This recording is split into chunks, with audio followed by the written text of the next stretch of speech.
I stare at my laptop screen, blinking repeatedly as if the numbers might magically rearrange themselves. They don't. The balance that should read $53,000, my entire college fund, my safety net, my future, glares back at me with a mocking $0. My heartbeat drums in my ears. A cold sweat breaks across my forehead as my fingers hover above the keyboard, wondering if this is some kind of technical glitch. I refresh the page.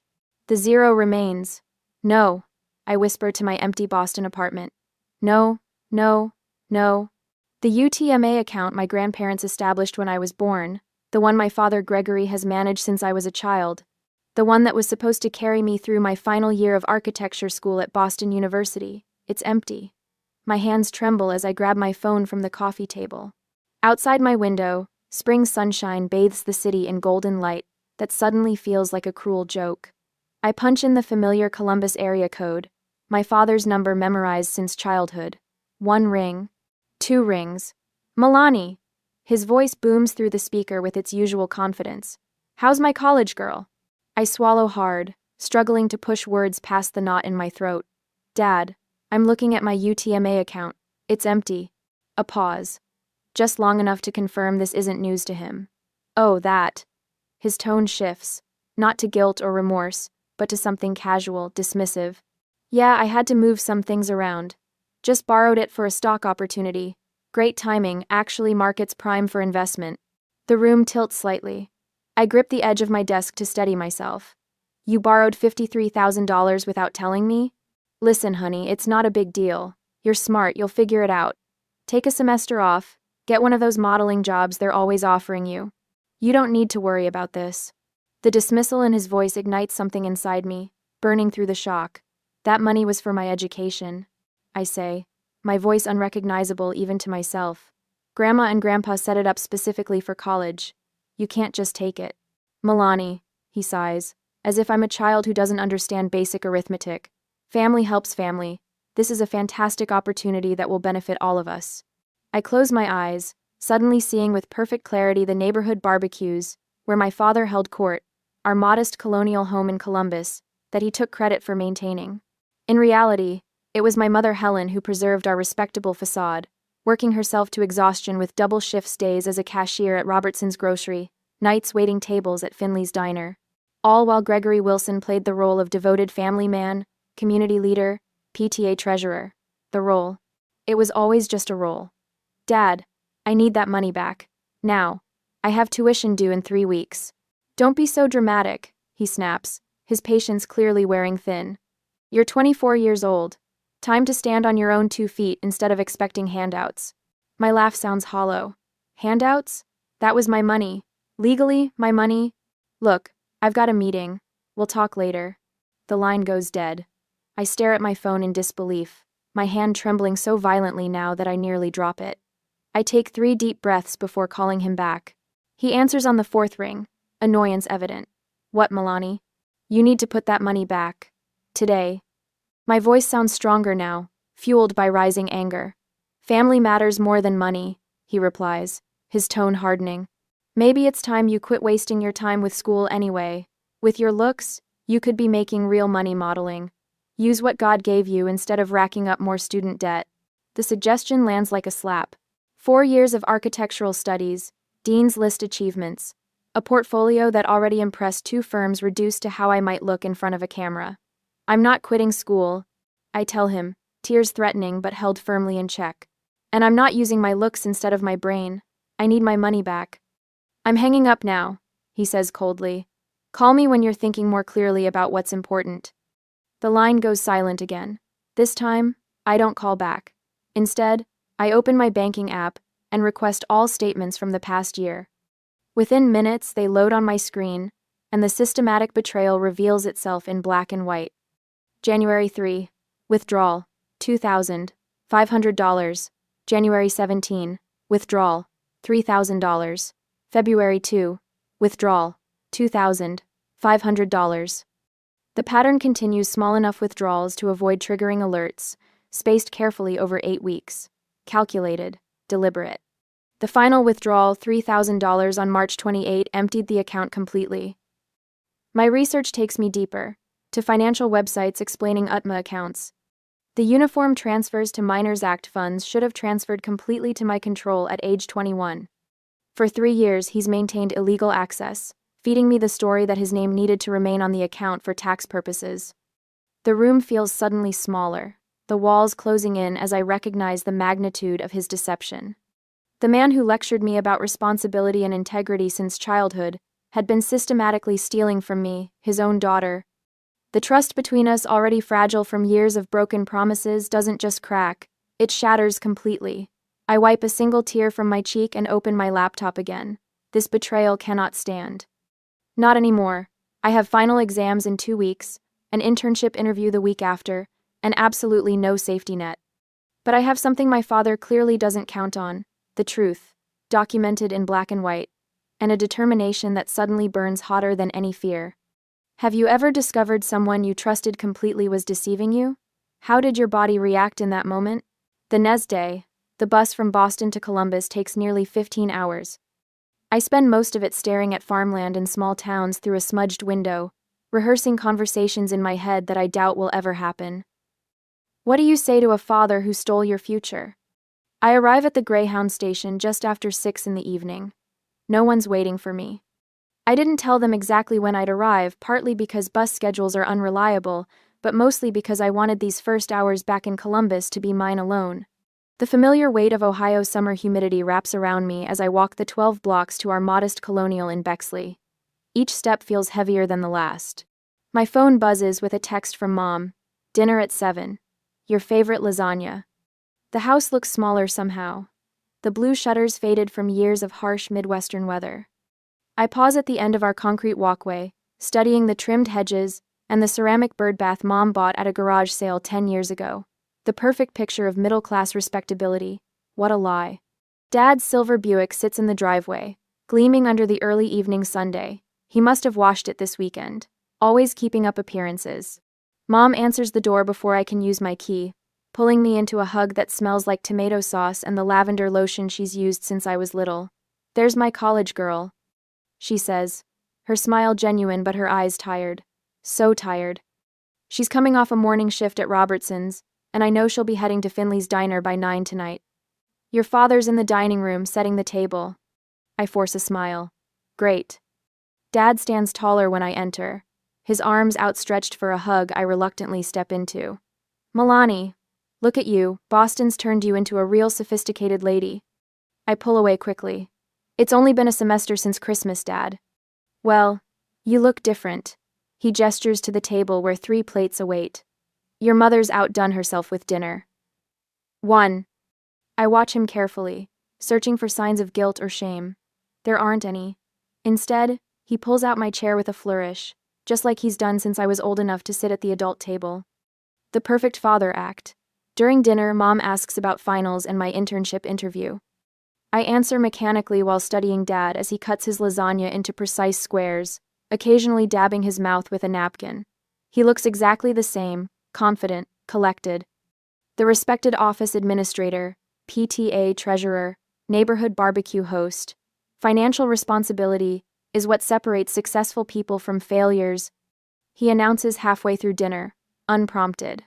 I was just telling your mother, with inflation these days, you need to be extra careful with your money. The lasagna turns to ash in my mouth. I set my fork down carefully. Is that right? I manage. Absolutely. I've been reading about sound investment strategies. The key is knowing when to seize opportunities. Mom nods, too exhausted to recognize the irony. I bite my tongue until I taste blood. After dinner, Dad announces he has a work meeting and disappears. Mom loads the dishwasher despite my protests that she should rest before her next shift. I'll just lie down for an hour, she promises, her shoulders slumped with fatigue. There's pie in the fridge if you want dessert later. Once she's upstairs, I wait 15 minutes, listening to the house settle around me. Then I move silently to Dad's office off the living room. The door isn't locked, why would it be? In this house, Dad's word has always been law. His space is respected without question. Until now. The room smells of his sandalwood aftershave. A Columbus Dispatch lies folded on his desk next to a mug that reads, World's Greatest Dad. I start with the desk drawers, finding nothing but office supplies and old checkbooks. The file cabinet reveals tax returns, warranty information, and insurance policies all meticulously organized. I'm beginning to think I've made a mistake when I spot his navy jacket hanging on the back of the door. My fingers shake slightly as I reach into the pockets. Right pocket, car keys, a half roll of mints. Left pocket, folded paper, several slips. My heart pounds as I flatten them on the desk. Casino chip receipts from River West Casino. One for $500, another for $1,000, a third for $2,500. All dated within the past month. The truth hits me like a physical blow. He didn't invest my college fund in stocks. He gambled it away. I sink into his desk chair, documents spread before me. With newfound determination, I turn to his computer. The password takes 3 tries: my birth date, Mom's birth date, finally their anniversary, and I'm in. His browser history has been cleared, but his email remains logged in. I search for River West and find promotional offers, VIP invitations, special events. Dozens of them, going back months. The printer in the corner whirs to life as I print select emails. Then I find his credit card statement in a folder marked Finances Personal. My hands grow cold as I scan the transactions. ATM withdrawal, River West Casino, $300. ATM withdrawal, River West Casino, $500. ATM withdrawal, River West Casino, $750. The pattern stretches back page after page. I print these too. In his wallet, tucked in a hidden compartment behind his driver's license, I find a plastic card with gold lettering. River West Casino, Diamond Club member, the highest tier of their loyalty program. The sound of footsteps on the stairs sends me into frantic motion. I slip everything back where I found it, except for the papers I've printed, which I fold and tuck into my pocket. I've just closed the browser window when Mom appears in the doorway. "Thought you might like some tea," she says, holding out a steaming mug. Her hands are red and cracked around the knuckles, the nails cut short for practical reasons. Working hands. Honest hands. Thanks, Mom. I take the mug, guilt and rage warring inside me. Everything okay? You've seemed quiet tonight. I force a smile. Just tired from the trip. She nods, accepting this simple explanation, because that's who she is trusting, never looking for deception. I should start getting ready for my shift. The front door opens before she can leave, and Dad's voice booms through the house. "Helen? Is there any of that lasagna left?" "In the fridge, Gregory," she calls back. He appears in the doorway moments later, stopping short when he sees me at his desk. His eyes narrow slightly, then reset to their normal jovial expression. "Studying in my office? The lighting's better in here than the living room, isn't it?" "I was just checking email," I lie, watching his face carefully. His eyes flick to the computer screen, then to the desk surface. "Find everything you need?" "Actually, yes." I hold his gaze. I found exactly what I was looking for. Something shifts in his expression, so subtle an observer less motivated than me might miss it. Wariness, calculation. "Good to hear," he says, his voice carefully casual. He turns to Mom. "You heading to work soon? Want me to warm up the car?" "I've got time," she says. "Malani and I were just chatting." Dad's phone buzzes. He glances at it, then back at us. "I need to take this. Work stuff." He steps into the hallway, closing the door behind him. Mom sighs. "Always working, that one. I don't know how he keeps up the pace." I take a sip of tea to keep from telling her exactly how he spends his working hours. Not yet. Not until I'm sure. When she leaves to change for her shift, I pull out my phone and text Aunt Alicia. "Need to talk. Legal question. Can you video call tomorrow at 2? Her response comes quickly. "Of course. Everything okay?" I stare at the cracked ceiling of my childhood bedroom, the weight of those casino receipts burning in my pocket. "No," I text back. "But it will be." Later that night, I'm reading in bed when Dad knocks on my door. Without waiting for an answer, he pushes it open, leaning against the frame with arms crossed. "I noticed you were in my office earlier," he says, voice low, looking through my things. I set my book down. I found the casino receipts. A flash of anger crosses his face before he composes himself. "Those weren't mine. I was holding them for a coworker." "Really? And the Diamond Club membership card? The ATM withdrawals? The VIP emails? All for a coworker?" "You had no right to go through my personal items," he snaps, defensive now. What I do with my money is my business. It wasn't your money, I say, voice shaking with rage. It was mine.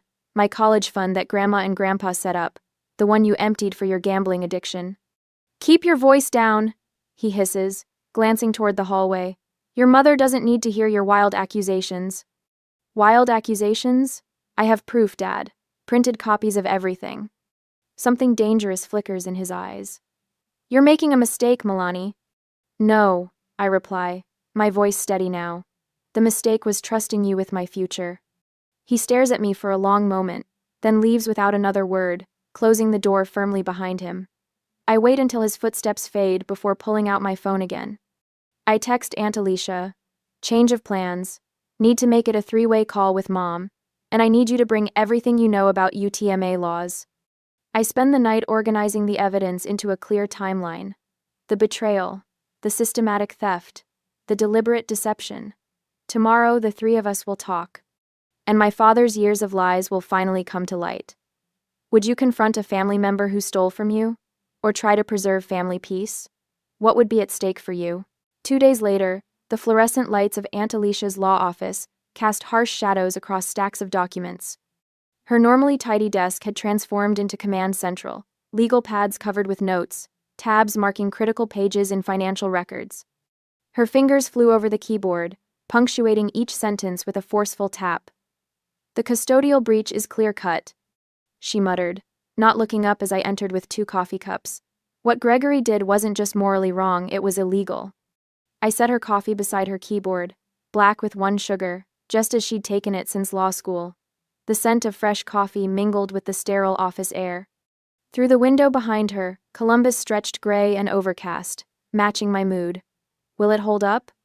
I asked, my voice steadier than the trembling cup in my hand. Dad's always been good at talking his way out of trouble. Alicia finally looked up, her eyes so much like my mother's narrowing with determination. Charm doesn't work in court documentation, honey. Numbers tell the truth when people won't. She swiveled her monitor to show me a formal letter, the language cold and precise. The words, demand for immediate restitution and breach of fiduciary duty jumped from the page. This goes out today. Certified mail. She handed me a copy. No more talking, no more chances. We've moved beyond that. I nodded, running my finger along the edge of the paper. How's Mom doing with her attorney? Linda's the best divorce lawyer in the state. Your mother brought 20 years of financial records. A small, fierce smile crossed Alicia's face. Helen Wilson may have been quiet all these years, but she kept receipts, literal and figurative. That evening, Alicia's kitchen transformed into our war room. The oak table where I'd eaten countless holiday dinners now held legal documents, bank statements, and 3 mugs of tea. Mom sat across from me, her waitress uniform exchanged for a simple blouse, her hands finally still after a day without serving others. I found these in the attic, Mom said, pushing a shoebox toward me. Inside were faded bank statements from before I was born. Your father's gambling isn't new. I thought he'd stopped when we had you. Aunt Alicia spread the papers in chronological order. This establishes pattern. It matters. It matters. I watched my mother's face, the resignation there slowly hardening into something else, determination maybe. Or anger finally allowed to surface after years of suppression. I worked double shifts for 20 years. Mom said quietly, I thought I was helping build something. Our home, your education. Her voice caught, all while he was. She didn't finish. Alicia reached across the table, covering Mom's hand with hers. Being family doesn't mean escaping accountability. Mom nodded, shoulders straightening. No, it doesn't. 2 days later, Dad received Aunt Alicia's letter at Midwest Insurance Associates, where he'd managed the office for 15 years. I wasn't there to see his face, but his reaction arrived in my voicemail within hours. Malani, this is ridiculous. His voice sounded strained, none of the usual confidence. You're making a mountain out of a molehill. Call me. We need to talk about this legal nonsense. I didn't call back. The next message came that night. This is your father. I raised you better than this. I only borrowed that money for our family. Everything I've ever done was for this family. Call me. The third message arrived at midnight, his voice slurred and angry. You think you can threaten me? With lawyers? I'm your father. I changed your diapers. I drove you to school. I supported your ridiculous architecture dreams when you could have done something practical. This is how you repay me? By humiliating me? I played the messages for Mom and Alicia the next morning. Mom's face paled, then flushed with anger. Those dreams weren't ridiculous, she said. You were drawing buildings before you could write your name. That afternoon, my phone rang with cousin Margot's number. Your dad called us, she said without preamble. He says you're trying to ruin him over some misunderstanding about college money. What did you tell him? I asked, pulse quickening. That he should pay you back what he took. Margot's voice hardened. Then he said you were being dramatic and ungrateful, that you've always been his difficult child. That's when I hit record on my phone. The recording she sent captured my father's desperate lies, each one more elaborate than the last. How I'd agreed to the loan. How I'd spent the money myself and was blaming him. How my mother had mental problems and couldn't be trusted. That night, Mom called me after her shift at Finley's diner. Her voice sounded strange, hollow yet somehow stronger. I broke down tonight, she said, right in the middle of serving table 12 their meatloaf special. Mom, I'm so sorry. Don't be. Something had changed in her voice. Brenda from the kitchen sat me down in the break room, then Loretta joined us, then Mike from the grill. I pictured the diner staff, the people who'd watched me grow up during visits to Mom's workplace, surrounding her with support. They've seen it all these years.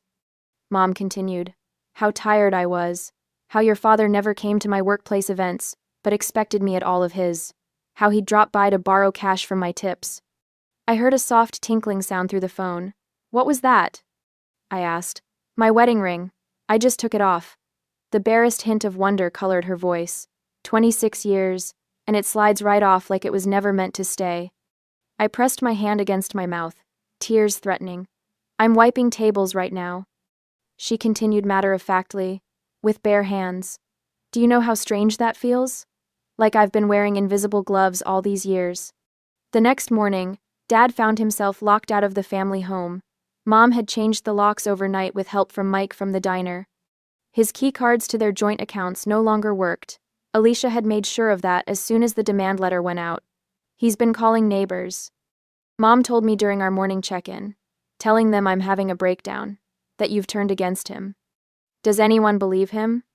Martha next door told him she'd seen his car at River West Casino enough times to know who was having problems. Mom's laugh held no humor. People aren't as blind as we think. Dad's carefully constructed image was crumbling. The PTA treasurer who'd given stern lectures about fiscal responsibility. The neighborhood barbecue host who'd complained about those people who can't manage money. The father who'd taught me to balance a checkbook at 12. All while systematically stealing from his own daughter's future. You're going back to Boston tomorrow. Aunt Alicia told me that evening, passing me a printout of my flight confirmation. I'll handle things here. But the legal proceedings will take months. You need to focus on finishing your degree. Her expression softened slightly. That's the best revenge, you know. Succeeding despite him. I looked at the flight information, then at my mother sitting quietly at the kitchen table, her bare ring finger occasionally touched by her opposite hand, as if confirming its freedom.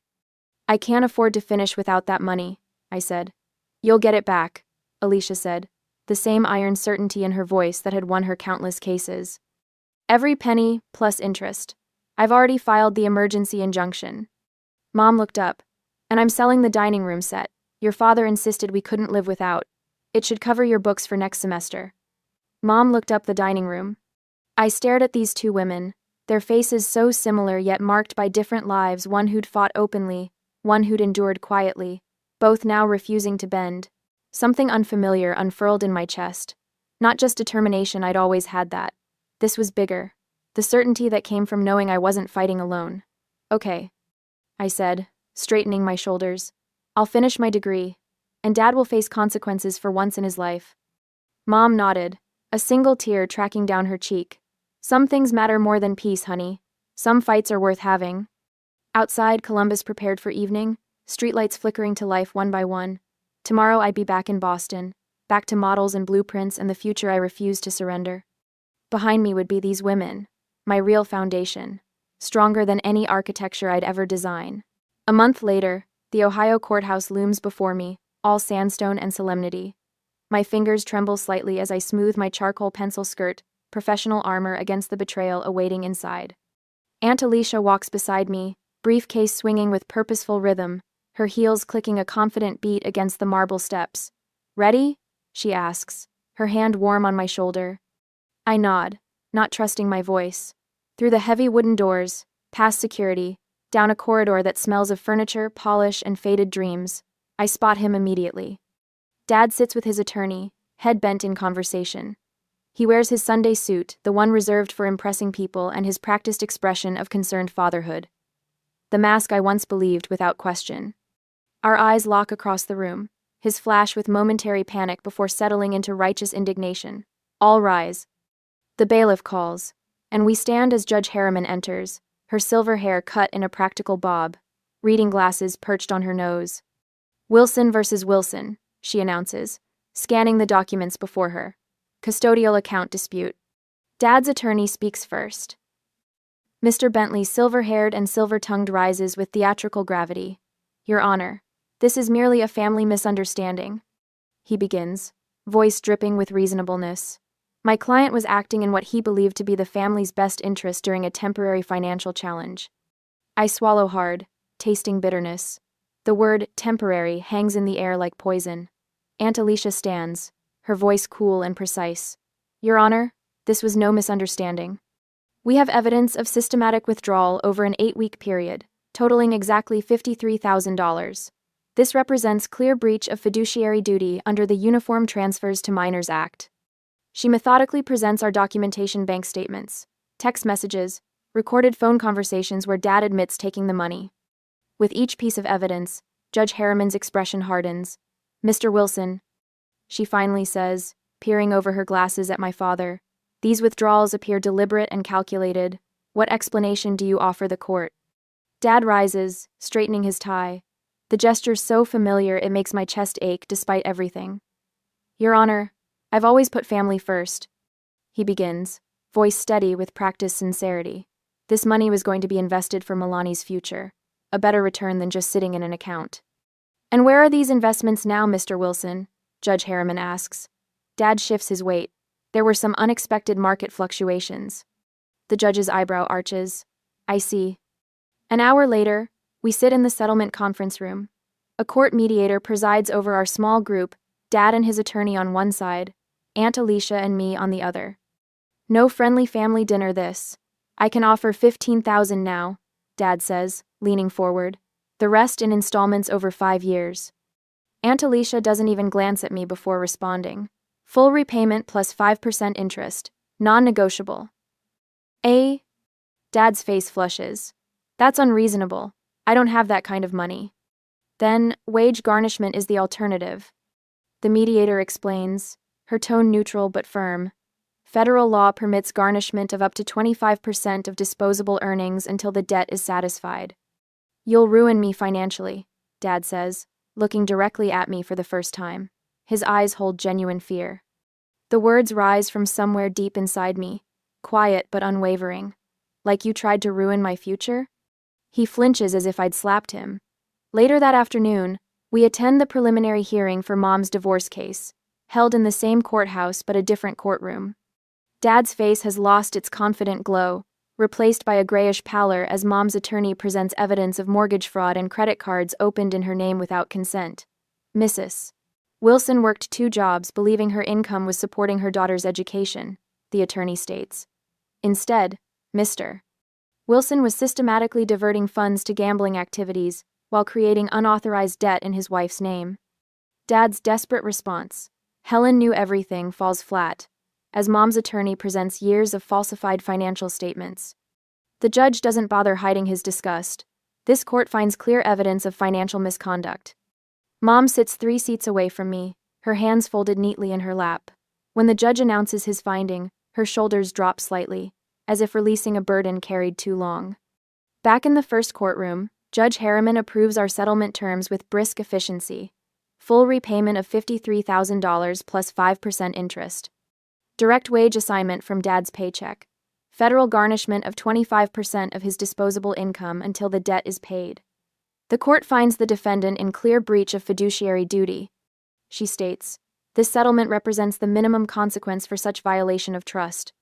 I watch Dad's face as reality crashes through his carefully constructed defenses. His mouth opens slightly, eyes widening with genuine shock. He truly believed he would escape consequences. That his charm would save him, as it always had before.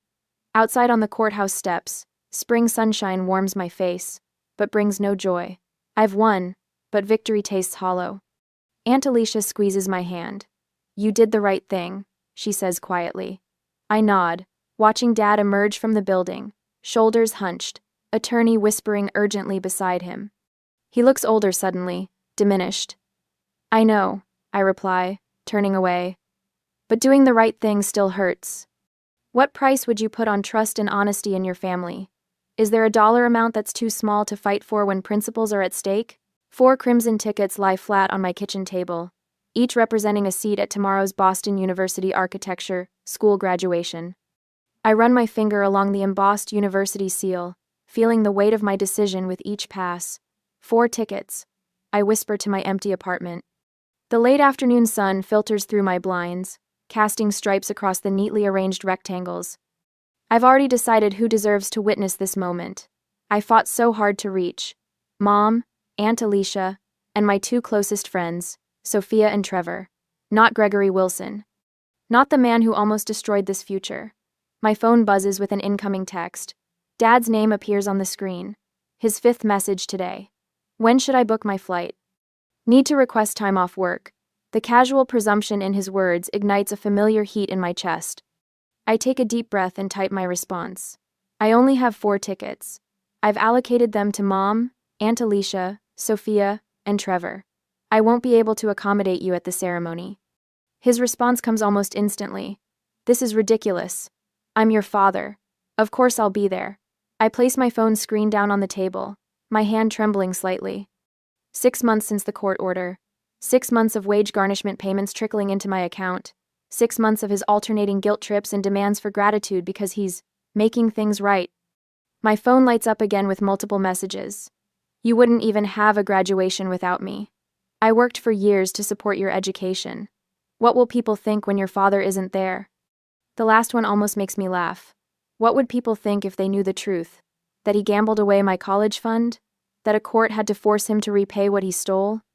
I silence my phone and return to packing my graduation cap and gown. The morning of graduation dawns bright and clear. Boston sparkles beneath an impossibly blue May sky as Mom and Aunt Alicia arrive at my apartment with coffee and pastries. Oh honey, look at you, Mom says, her eyes already welling with tears. She looks different now, lighter somehow, despite the new wrinkles around her eyes. The divorce proceedings finished last month, and freedom suits her. Stop it, Helen, you'll make your makeup run before we even get to the ceremony. Aunt Alicia says, but her voice is gentle. She hands me a garment bag. Your robe might wrinkle if you carry it. Let me hang this up for you. In the hotel room, Mom sits me down at the vanity mirror. From her purse, she removes a small velvet box. This was your grandmother's, she says, opening it to reveal a delicate silver pendant shaped like an architect's compass. She wore it when she worked as a draftsman in the 60s. Not many women did that work back then. I touch the pendant gently. I didn't know she was in architecture. She wasn't allowed to advance, Mom says, clasping it around my neck. But she would be so proud of where you've gone with your talent. The pendant rests cool against my skin as tears threaten. I stand and hug her tightly. Thank you for everything. I whisper against her hair, breathing in her familiar scent of grocery store hand lotion and coffee. You did this yourself, she says firmly, despite everything. A knock at the door announces Sophia and Trevor, arms loaded with flowers and a handmade banner that reads, Malani Wilson, Architect Extraordinaire. The procession of graduates feels surreal. Hundreds of us in identical robes and mortarboards, marching across the quad toward the ceremony pavilion. Parents and friends line the walkways, snapping photos and waving. I scan the crowd, spotting Mom, Aunt Alicia, Sophia, and Trevor in their designated seats, their faces beaming with genuine pride. Then I see him. Gregory Wilson stands at the entrance to the seating area, his face tense with determination. He wears a new suit probably bought for the occasion, and holds a bouquet of roses so large it looks absurd in his hands. My step falters momentarily, but the procession keeps moving, carrying me forward. I watch in horror as he pushes toward the student seating section, ignoring the usher asking to see his ticket. "That's my daughter," he announces loudly, pointing toward me. "Malani Wilson. She only made it because of my sacrifices." Heads turn. Whispers ripple through the crowd. My face burns with embarrassment as I continue the procession, unable to stop or hide. "Sir, you need a ticket," I hear the usher saying firmly. "I'm her father." Gregory's voice rises above the murmur of the crowd. "I deserve to be here. I paid for all this." From my position in line, I see Aunt Alicia rise from her seat, her attorney's poise evident even from this distance. She intercepts Gregory in the aisle with remarkable speed. "You don't have a ticket," she says, her voice calm but carrying clearly. "You don't belong here." "Get out of my way, Alicia," Gregory hisses, loud enough for nearby rows to hear. "I deserve the front row as her proud father." "No," Aunt Alicia stands firm. "You were expressly not invited." Two security officers approach, their manner professional but uncompromising.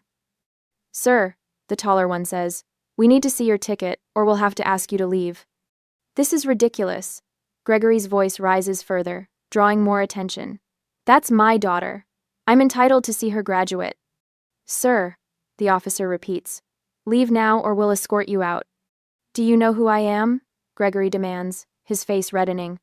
"I'm Gregory Wilson. I've sacrificed everything for that girl. Without me, she wouldn't even be here." The security officers exchange a glance, then each takes one of Gregory's arms. "No, this is outrageous." He struggles against their grip. "Malani, tell them who I am. Tell them I'm your father." I stand frozen in line, mortified as hundreds of eyes swing between the commotion and me. My classmates shuffle uncomfortably. One friend squeezes my elbow in silent support. Security begins physically moving Gregory toward the exit. He continues shouting about his rights as a parent, his voice growing more desperate with each step.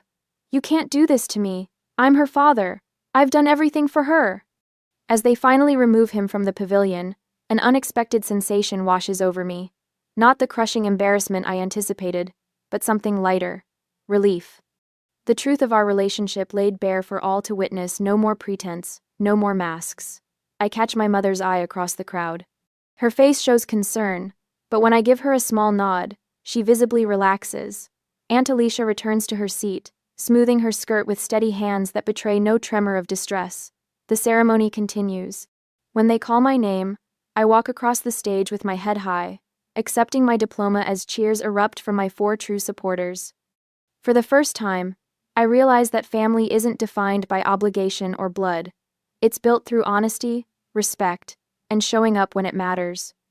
The 4 people who earned those tickets understand that. And in this moment of triumph, my name echoing across the loudspeakers, my hard-earned degree in hand, I finally understand it too. Have you ever had to establish a boundary with a loved one who betrayed you? How did it feel in that moment? A month later, the candlelight flickers across the faces of my dinner companions at Luciano's, one of Boston's hidden culinary gems. My mother Helen's tired eyes now sparkle with newfound vitality. Aunt Alicia raises her glass of Pinot Noir, her attorney persona softened by genuine pride. "To Malani," she announces, her voice carrying over the restaurant's gentle hum, "who didn't just earn her architecture degree, she fought for her future and won." My 2 closest friends, Jenna and Taylor, clink their glasses against mine. Their unwavering support carried me through those desperate nights when I questioned whether I'd make it to this moment. "I never doubted you," Mom says, reaching across to squeeze my hand. "Not for 1 second." The truth hangs unspoken between us how different this celebration is from the elaborate parties my father would orchestrate, events designed to showcase his generosity rather than my accomplishments. Those gatherings were never about me. "I have something to say," I announce, surprised by the steadiness in my voice. I raise my glass toward the circle of women who formed my safety net when everything collapsed. Without you, I might have given up. You didn't just help me recover what was taken. You showed me what real support looks like. The moisture in Mom's eyes catches the light as she smiles. Jenna leans forward, her architectural portfolio peeking from her bag. "Speaking of real support, tell them about Westfield and Reed." I feel warmth spread across my cheeks. "I accepted their offer yesterday. Junior designer. Starting next month." The table erupts in cheers loud enough to draw glances from nearby diners. And I continue once the celebration quiets. I signed a lease on that apartment near the Commons, the one with the breakfast nook perfect for drafting. My mother's expression shifts subtly. Is it affordable? Every penny is mine, I assure her. My salary covers it comfortably. What I don't mention is how I've calculated the budget down to the dollar, factoring in the garnished payments from Gregory's wages that have begun appearing in my account. The first one arrived yesterday, $1,273.62 with a cold transaction number where a father's love should be. Your turn, Mom. I say, deflecting attention. Tell them about your new place. She straightens, a quiet confidence, replacing the exhaustion that once seemed permanent. Just a small apartment near Robertson's, but the windows face east. Morning sunshine, her voice strengthens. And one job now, just one. The divorce papers were finalized Tuesday, Aunt Alicia adds, lifting her glass again. To new beginnings for both Wilson women. Sunday morning arrives with gentle spring sunshine streaming through my windows. The phone rings, and Mom's name lights up my screen. Just checking in, she says, her voice carrying a lightness I'm still getting used to. Our conversation meanders comfortably until she falls quiet for a moment. I should have seen the signs years ago, Malani. Her voice drops to nearly a whisper. All those late nights he claimed were work meetings. He fooled us both, Mom, I interrupt gently. Remember when he convinced us he needed that new leather briefcase for client meetings? And we found it stuffed with candy wrappers in the garage 3 months later. She finishes, a small laugh escaping her. The sound of her laughter heals something in me I hadn't realized was still broken. Later, I walk through Boston Common, my steps light despite the weight of everything behind me. Students sprawl across the grass, textbooks open to catch the spring sunshine. A young woman struggles ahead of me, arms wrapped around a stack of architecture textbooks that threatens to topple. I quicken my pace, catching a heavy volume as it slides from her grip. Structural Engineering Principles. I read from the cover, smiling. Second year? She nods gratefully. These weigh a ton. Mind if I help? I'm headed this direction anyway. As we walk, I see myself in her determined expression. That evening, I sit at my small desk, confirmation email open on my laptop. My new savings account with its triple verification security measures stares back at me. I transfer my first deposit, watching the numbers climb from 0 each digit representing security I've built for myself. My phone buzzes with a text. Gregory's name appears with the first line visible. Malani, you need to reconsider this whole legal. I swipe it away without reading further, turning instead to the design sketches for my first professional project. He thought stealing my money would steal my future. Instead, his betrayal made me stronger.